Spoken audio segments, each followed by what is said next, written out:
Okay, so this is part 2 in our UV mapping tutorial. Alright, so where we left off, here's our first UV mapped object. Okay, and if you look closely, again, this is our UV editor,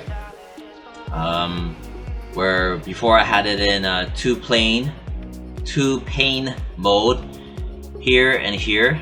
And so here's the object. If you don't select it, there's nothing here.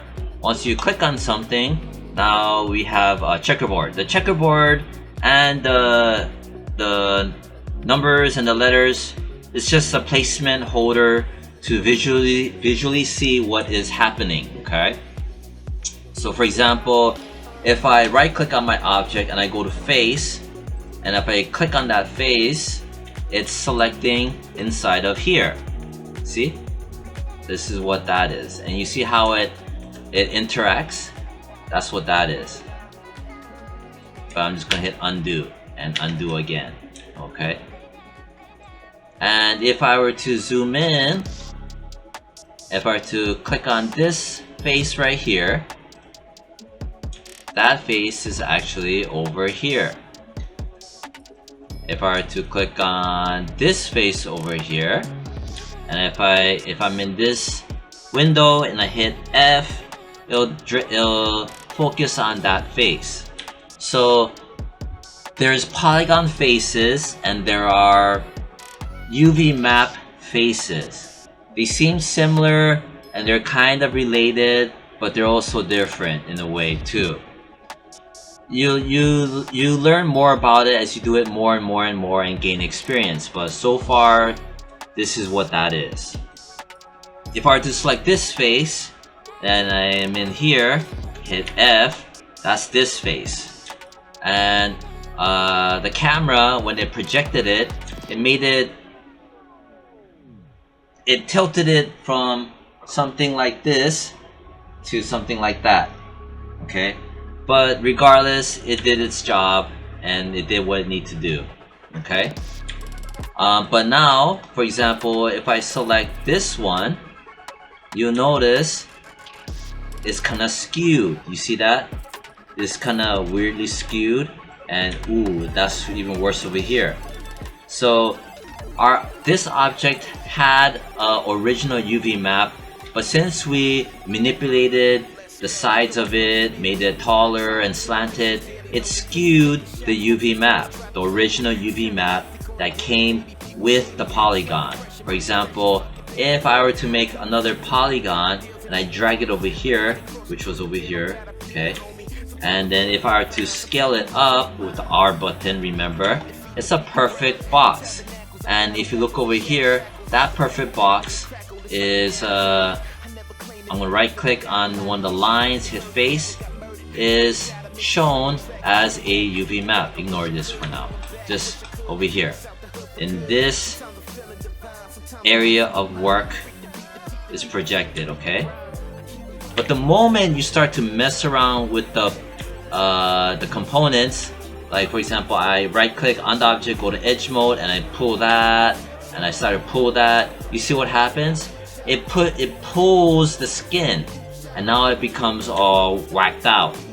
You see?